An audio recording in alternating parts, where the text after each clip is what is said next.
O Governo pondera estender os cortes dos subsídios de férias e de Natal aos privados. A possibilidade foi admitida pelo Primeiro-Ministro depois do Tribunal Constitucional ter considerado o corte inconstitucional.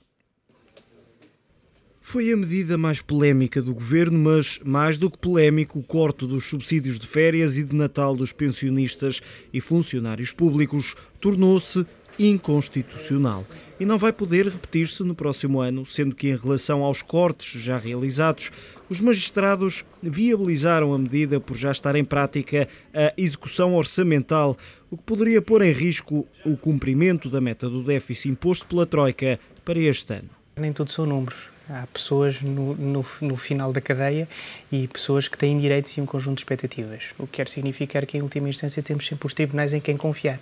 Os tribunais, de facto, e é o juiz a quem pertence a última interpretação e, portanto, há, de facto, limites à autoridade. É óbvio que os governos e os parlamentos sozinhos não conseguem impor medidas de austeridade sem a necessidade de garantia dos direitos. O que acontece é que o Tribunal Constitucional, desde há uns anos para cá, invoca o argumento da necessidade de financiamento e a própria crise para justificar medidas que, como estas, afetam o setor público administrativo e a necessidade de redução da despesa do setor público administrativo. O Tribunal Constitucional explica que o corte dos subsídios apenas do setor público viola o princípio da igualdade e deixa um aviso ao Governo de que tenha em conta a intensidade relativa dos sacrifícios impostos em termos de igualdade na repartição dos encargos públicos. De facto, deve haver aqui um envolvimento por parte dos funcionários públicos na redução do déficit, mas este envolvimento está limitado e está limitado aos seus próprios direitos e expectativas. Os juízes entenderam por maioria e não por unanimidade a inconstitucionalidade da medida e fundamentam que a Constituição não pode ficar alheia à realidade económica e financeira nem às dificuldades que o país enfrenta, mas alertam para o facto dos objetivos económicos e financeiros não poderem prevalecer. Do lado do Governo, Pedro Passos Coelho garante que a alternativa passa por encontrar uma medida equivalente, mas para todos os portugueses. Vem obrigar a apresentar uma medida que possa ser, do ponto de vista orçamental, equivalente a esta, embora, seguindo evidentemente os termos que o Tribunal Constitucional descreveu no seu acórdão e que iremos estudar agora com muito cuidado.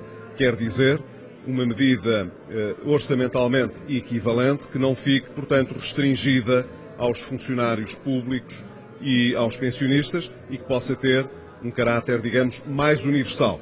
A ser encontrada, a nova medida só entra em vigor em 2013. O objetivo do Governo é o de alcançar uma poupança líquida de 1.065 milhões de euros, tal como aconteceu este ano. Em reação à decisão do Tribunal Constitucional, a Comissão Europeia aguarda agora que o Governo português apresente medidas equivalentes para atingir os objetivos orçamentais previstos para 2013.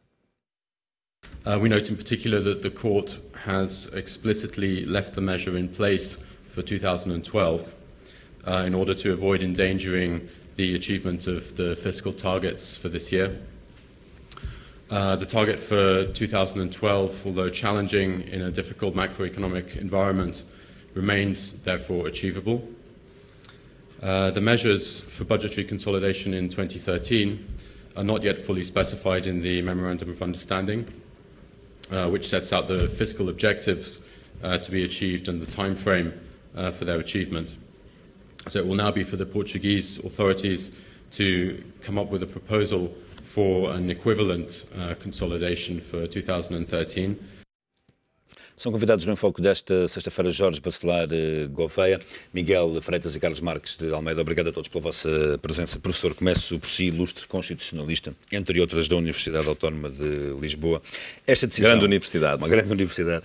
Esta decisão é corajosa, mas simultaneamente é tão corajosa quanto polémica? Sim, é corajosa porque o Tribunal Constitucional tomou uma decisão que tem um impacto político e financeiro tremendo e nas circunstâncias que nós sabemos em que Portugal está, que são circunstâncias de crise. Mas mesmo assim o Tribunal não se coibiu de dizer aquilo que pensa e de fazer justiça de acordo com o seu critério e aplaudo o Tribunal porque tomou a decisão que há muitos meses tenho vindo a dizer que devia ter sido feito e alguns constitucionalistas, poucos, outros, enfim, infelizmente, têm dito que esta medida não seria inconstitucional. Sempre o disse, fico nós feliz. Somos testemunha disso. E fico feliz por isso ter acontecido. Há uma velha guarda de constitucionalistas que até têm admitido que os subsídios pudessem ser eliminados definitivamente, isso não lhes faria qualquer espécie do ponto de vista dessa medida cumprir a Constituição, mas a meu ver isso seria obviamente inadmissível, sobretudo sempre com esta ideia de que essa suspensão é apenas para uma parte da população ativa, uma parte dos trabalhadores, e portanto não seria uma medida de sacrifício que se impusesse à generalidade dos cidadãos que tivessem uma capacidade contributiva para suportar esse sacrifício. Portanto, desse ponto de vista, julgo que o Tribunal fez muitíssimo bem. E até fez com coragem, porque sabe que isto também se pode repercutir sobre o próprio Tribunal e tem havido até muitas polémicas em relação ao Tribunal. Agora, há uma parte do acordo em que eu não posso acompanhar. Sem precedentes na jurisprudência portuguesa. Não tem precedentes, que é o seguinte aspecto. O Tribunal já tem decidido declarar inconstitucionalidade de normas com impacto financeiro, não com a envergadura deste caso, porque isto tem um tremendo impacto, porque são 2 mil milhões de euros, digamos, em causa num ano. Já tomou outras medidas que têm impacto, mas não com esta magnitude. Agora, o Tribunal decidiu apenas aplicar os efeitos da inconstitucionalidade para 2013 e anos seguintes, ou seja, quando o Tribunal declara uma norma inconstitucional, significa que essa norma é retirada da ordem jurídica imediatamente, não é? E também são retirados os efeitos que ela produziu para o passado. E vamos imaginar que a norma entrou em vigor há 15 anos. Todos os efeitos produzidos há 15 anos desta parte são sempre retirados. Portanto, há uma retroatividade. Há, no entanto, uma cláusula na Constituição que permite ao Tribunal limitar esses efeitos de retroatividade. Por exemplo, dizer que só para o futuro, aquilo que é o passado foi mau, foram efeitos inconstitucionalmente produzidos, mas devem manter-se para assegurar a estabilidade e as expectativas das pessoas. Agora, o que ele fez foi mais do que isso. O Constitucional poderia perfeitamente ter considerado inconstitucional esta medida, estas normas, não aplicar o princípio da retroatividade. Não, por exemplo, caso, não obrigando a avançar com efeitos para o futuro. Exatamente, e não obrigando, no caso de junho, o mês passado, não obrigando a que o Estado pagasse o subsídio de junho. Mas ele fez mais do que isso.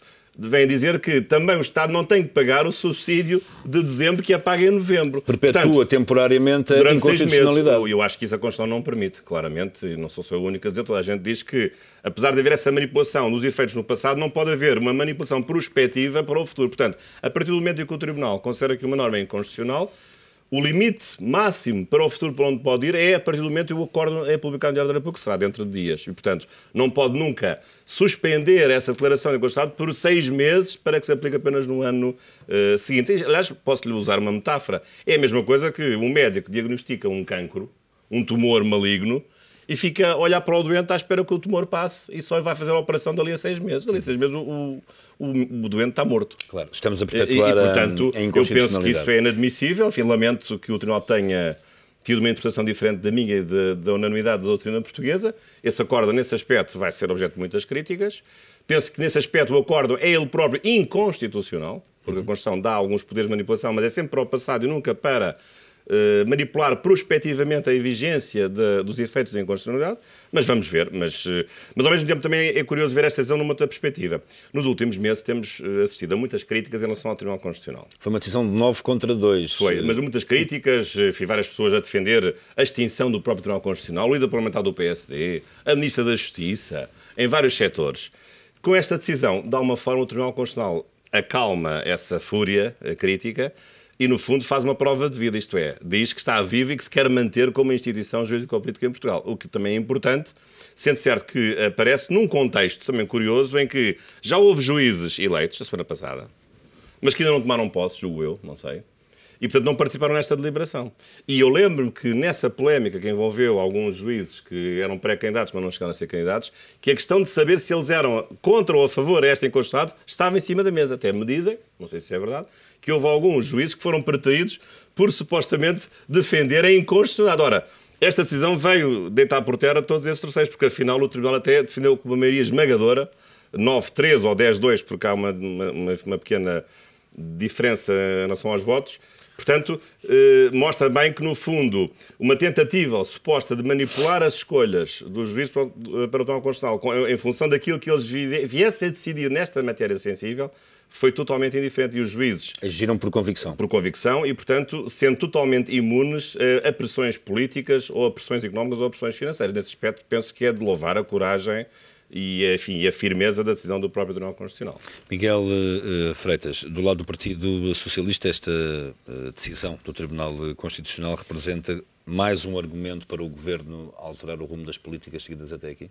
Sem dúvida, mas gostaria de começar por dizer que esta é uma decisão que é um duro revés para o Governo.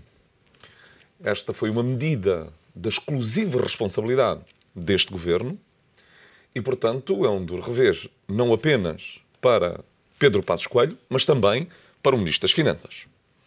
E, naturalmente, é mais uma nota que fragiliza a posição do Ministro das Finanças, Vítor Gaspar. E é preciso relembrar também que, em todo este processo, há mais alguém que se deve estar a sentir incomodado, porque a responsabilidade do Presidente da República relativamente a esta matéria é também uma responsabilidade que é preciso notar. Isto é, o Presidente da República, durante este processo, fez uma declaração de dúvida relativamente a esta medida e não pediu a fiscalização preventiva. E, no preventiva. momento certo, não pediu a inconstitucionalidade ou a constitucionalidade preventiva desta medida. Mas, e, portanto, mas aí o Partido Socialista também pode ser acusado exatamente da mesma responsabilidade. O Partido Socialista, nessa foi um matéria, grupo de deputados do Partido Socialista à margem da atual direção. Ainda hoje José Lelo afirma que de facto sofreram inúmeras pressões estes deputados que agiram por iniciativa própria e que avançaram com este processo. Verdade. Juntamente com o Bloco de Esquerda. O Partido Socialista aí o que fez foi o combate político à medida. Era isso que o Partido Socialista entendia que devia fazer. E fez-o sempre. É preciso dizer que esta medida foi uma medida que, durante a negociação do memorando, esteve sobre a mesa e que o governo do Partido Socialista nunca aceitou. Esta foi uma medida que, durante a negociação do Orçamento de Estado, o Partido Socialista sempre disse que era uma medida injusta e, no momento certo, disse, bom, na contingência de virmos a ter que cortar os 2 subsídios, pelo menos salvemos um dos subsídios. E é preciso dizer que esta decisão do Tribunal Constitucional, o que vem dizer é que esta é uma medida desproporcionada relativamente àquilo que afeta as pessoas que afeta. E, portanto, aquilo que nós achamos sempre é que cabia a um Presidente da República pedir ou não pedir a constitucionalidade. E, naturalmente, havia liberdade para que os deputados, cada um dos deputados, tomasse essa iniciativa. Houve um conjunto de deputados que entendeu pedir ter essa iniciativa e, naturalmente, fizeram muito bem. Agora, eu gostava, para além destas questões de ordem política, dizer uma outra coisa. A reação que houve por parte da Comissão Europeia é uma reação muito curiosa, porque é uma reação imediata, de acompanhamento, aliás, daquilo que foi a posição do Primeiro-Ministro e que não abre boas perspectivas. O que é que isto significa? Significa que quem espera que seja a Comissão Europeia a tomar qualquer iniciativa de abrandamento do ajustamento estrutural, espera mal. Aparentemente, para estas declarações. E, portanto, o Primeiro-Ministro, que está à espera que essa iniciativa parta, essencialmente, da Comissão Europeia, esta reação imediata da Comissão Nesse Europeia aspecto não augura nada relativamente de bom. a isto, não augura nada Carlos de bom Marques de para Almeida. o país. Carlos Marques de Almeida, de qualquer das formas, o Fundo Monetário Internacional também já veio reagir a dizer que na próxima avaliação, agora na quinta avaliação, vai encontrar soluções para, de facto, se conseguir alcançar os objetivos numa visão um pouco menos ortodoxa ou de menor inflexibilidade. Carlos Marques de Almeida, há aqui uma questão que é importante discutir. Agora que já olhamos para a questão técnica com o ilustre constitucionalista, que já vimos a questão política com o deputado Miguel Freitas, já é praticamente um dado adquirido, depois das declarações de ontem do Primeiro-Ministro, de que o Governo vai avançar com a suspensão de pelo menos um subsídio ou de uma parte de ambos os subsídios a todos os portugueses, incluindo o setor público e privado. Mas o Governo pode avançar do lado da despesa. Nós não temos necessariamente que ser confrontados com mais medidas de austeridade por causa desta decisão. Pois, mas eu queria fazer um ponto prévio Todos os que quiser. Antes de te responder diretamente a essa pergunta. Estamos a sensivelmente 10 minutos do fim. Esta decisão do Tribunal Constitucional é muito interessante, porque do ponto de vista, ou se quiserem, do lado daquilo que é a vida política, aos intérpretes, aos atores políticos, ninguém sai bem. em bom rigor. O Governo sai mal, o Partido Socialista sai mal e o Presidente da República sai mal. Porque ninguém foi capaz de perceber uma coisa que parecia óbvio, não era preciso ser um especialista em direito constitucional, que havia ali uma flagrante desigualdade de tratamento entre aquilo que são os funcionários públicos e aquilo que são os funcionários não públicos, vamos pôr assim. Portanto, neste sentido, tudo aquilo que são as instâncias políticas não ficam bem, porque o PS viabilizou, apesar de estar contra, mas viabilizou, porque o Partido Social Democrata, tendo quem tem no Ministério das Finanças, inventou a medida e aplicou a medida, e o Presidente da República promulgou. Não tivesse sido a iniciativa de 20 e poucos deputados, nada disto acontecia. Portanto, o que nós estamos a observar é uma espécie de decisão acidental. Porque isto é um acidente político. De deputados do PS e do Bloco de Esquerda. Curiosamente, o Partido Comunista Português não concordou com a iniciativa por causa do princípio da... Mas tinha pedido, no anterior orçamento socrático, tinha pedido, juntamente com o Bloco de Esquerda, tinha feito o pedido de fiscalização. Mas desta vez não concordou com o argumento de que esta medida violava o princípio da igualdade. Isto depois tem outra consequência interessante. O Pedro Passos Coelho, quando aparece como candidato e como líder do PSD, a primeira coisa que ele quer fazer é uma revisão constitucional, que ficou completamente esquecida. Ou seja, a ideia que ele tem, que continua a ter da governação, não tem esta Constituição associada, tem outra Constituição associada. E daí se explica que as grandes medidas do governo que são tomadas levantam sempre questões constitucionais e tentam ao máximo contornar aquilo que são os aspectos legais. Mas desta vez não conseguiram. Porque... Esta decisão do Tribunal Constitucional é uma espécie do renascer do Estado de Direito da Constituição. Não, é uma afirmação de que Portugal é um Estado de Direito e aquilo que funciona é a regra da lei.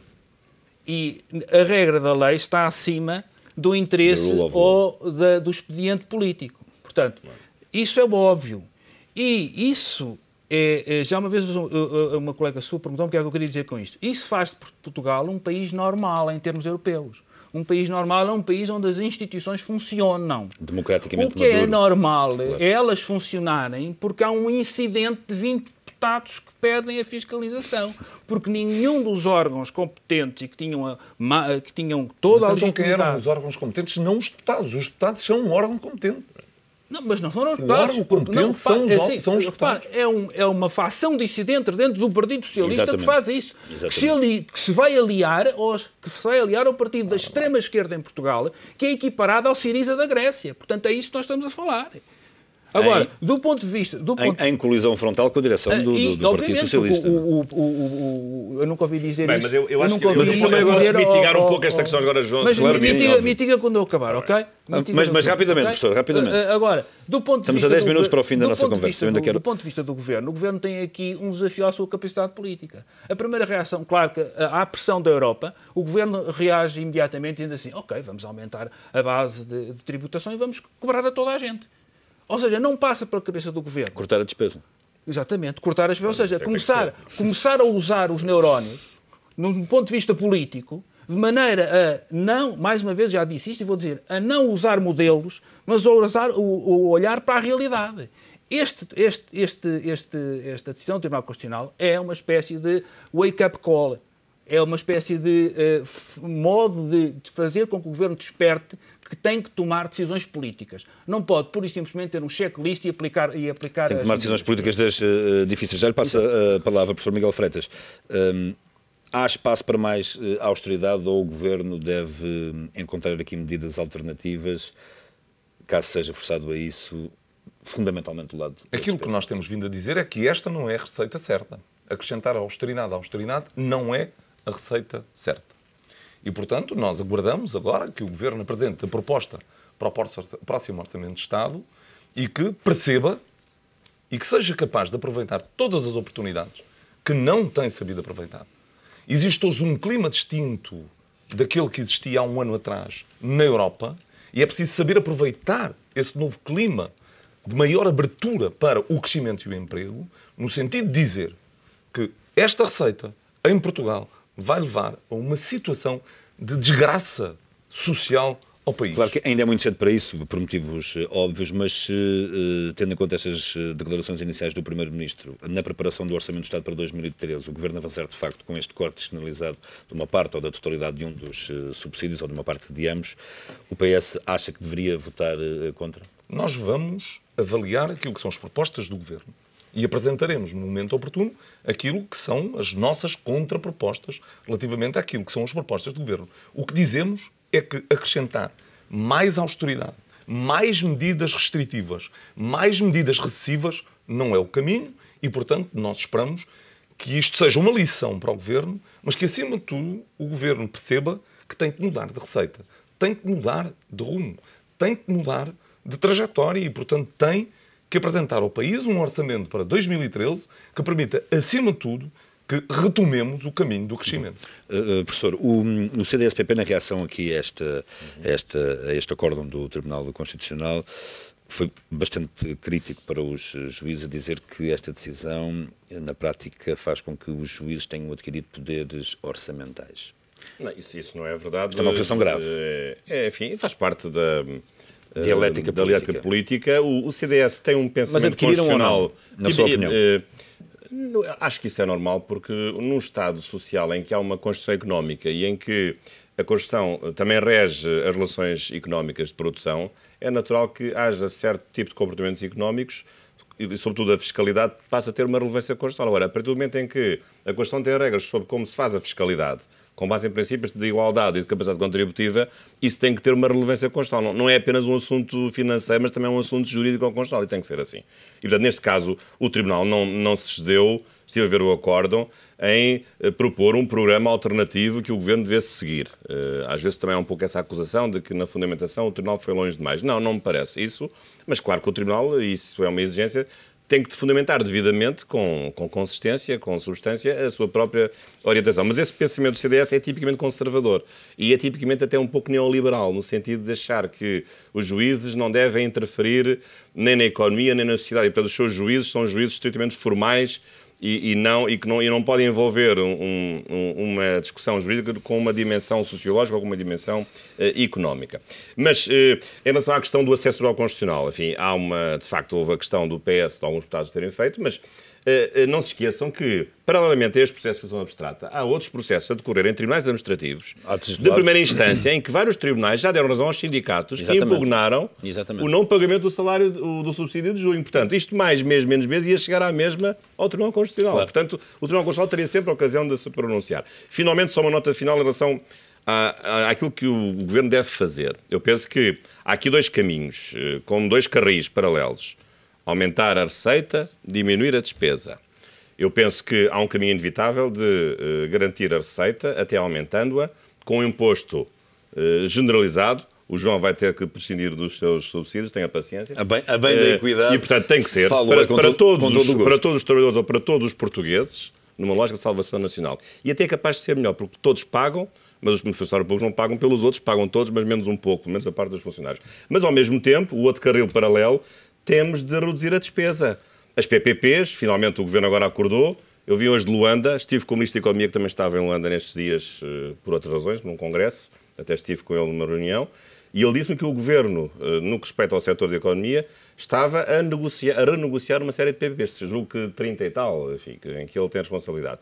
Mas era um caminho que eu sempre disse, falei aqui muitas vezes disso, já devia ter sido tomado logo no princípio do Governo. O Presidente do Tribunal de Contas afirmou isso. Não é agora. E, portanto, penso que era importante também do lado da despesa a questão das PPPs, embora não tenha o mesmo impacto que tem os 2 mil milhões de euros, porque tem menos, pelo menos o impacto anual, são cerca de 1.000 milhões, portanto metade, mas juntando com o tipo de reformas estruturais, redução de despesas administrativas e várias coisas que se pode fazer, é preciso trabalhar nesse sentido com velocidade e penso que é isso que interessa fazer. Carlos Marques de Almeida, a via é o corte da despesa?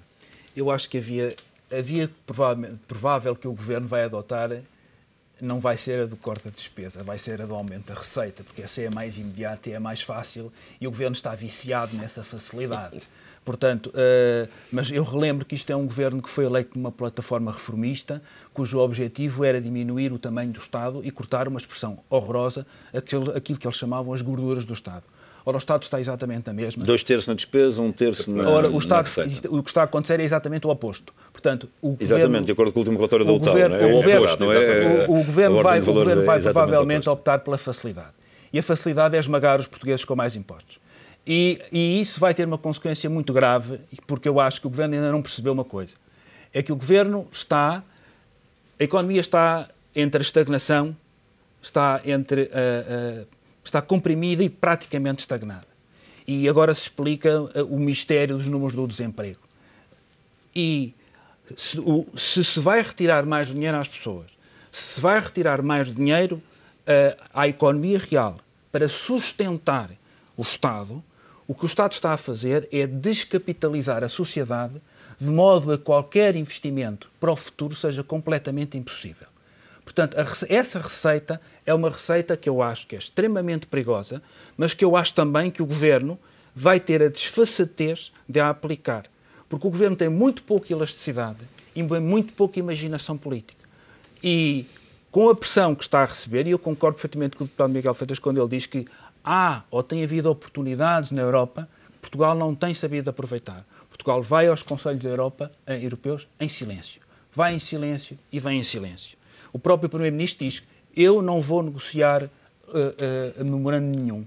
Ou seja, ele prefere esmagar os portugueses com imposto, descapitalizar a economia e o país, mas é incapaz de dizer uma palavra que é não e de afirmar perante as instâncias internacionais que há um limite e fazer as instâncias internacionais perceber que Portugal está, se já não ultrapassou, o limite. Temos 1 minuto para o final desta conversa, Sr. Deputado. Esta decisão do Tribunal Constitucional, ainda há pouco tivemos aqui declarações de Miguel Júdice numa entrevista que vamos passar mais à frente na íntegra aqui no ETV, em que o Miguel Júdice, com forma irónica, dizia que este é um grande favor que o Partido Socialista, ou que uma parte dos deputados do Partido Socialista fizeram ao Governo, porque esta decisão do Tribunal Constitucional vai dar o argumento para o Governo avançar com a suspensão total dos subsídios de férias e de Natal, de toda a população portuguesa, setor público e privado incluído. Isso pode acontecer? Nós discordamos totalmente disso e esperamos que essa não seja, insisto, não seja a decisão do Governo no futuro. Eu creio que esta decisão do Tribunal Constitucional abriu uma oportunidade para o Governo rever as suas políticas e perceber que este não é o caminho. Repito, nós repetimos insistentemente isto e a realidade tem-nos dado razão. É preciso dizer isto. É preciso que o Governo perceba que este é o momento e nós estamos abertos para, com o Governo, encontrar essas novas medidas no sentido de não penalizar mais os portugueses. Desde que, e essa é a base de partida, nós dizemos, é preciso mais tempo para cumprirmos aquilo que são os nossos compromissos. Nós queremos cumpri-los escrupulosamente, mas precisamos de mais tempo, porque mais tempo significa menos sacrifícios para os portugueses. Não aquilo que é a mistificação que neste momento o Governo e o Primeiro-Ministro vão fazer, que é a ideia de que mais tempo seria mais sacrifícios para os portugueses. Não é. Não é verdade. Aquilo que nós continuamos a dizer é que com mais tempo nós teremos a oportunidade de ter mais economia, de ter mais dinheiro na economia, de não descapitalizar tanto a economia, como dizia o Marcos de Almeida, e, portanto, nós teremos a oportunidade de fazer entrar o país, digamos, numa nova trajetória, que é a trajetória do crescimento. Só com essa é que resolvemos. Só este ponto, 10 segundos, não acuso-me a ser... Isso é uma análise curiosa, mas essa ideia de que esta decisão favorece o Governo é uma ideia um pouco insensata, porque, então, se nós olharmos aos juízes que votaram a favor e que votaram contra, na prática só 2 juízes é que votaram contra a inconstitucionalidade, que são 2 juízes precisamente da área do centro-direita, até talvez ligados mais à direita profunda. O Presidente e a professora Lúcia Amaral. Todos os outros votaram pela inconstitucionalidade. Então todos os outros também são de direita? Não creio que isso seja verosímil. Carlos Marcos Almeida, queria dizer mais alguma coisa? Eu acho que 5 segundos a partir de agora. Essa afirmação é mais um exercício de vaidade do que propriamente uma análise política realista. Meus senhores, muito obrigado a todos pela vossa presença. Um bom fim de semana. Até à próxima sexta-feira. Hoje, neste Em Foco, olhamos para as consequências da decisão tomada ontem pelos juízes do Tribunal Constitucional que consideraram inconstitucionais a suspensão dos subsídios de férias e de Natal dos pensionistas e funcionários públicos.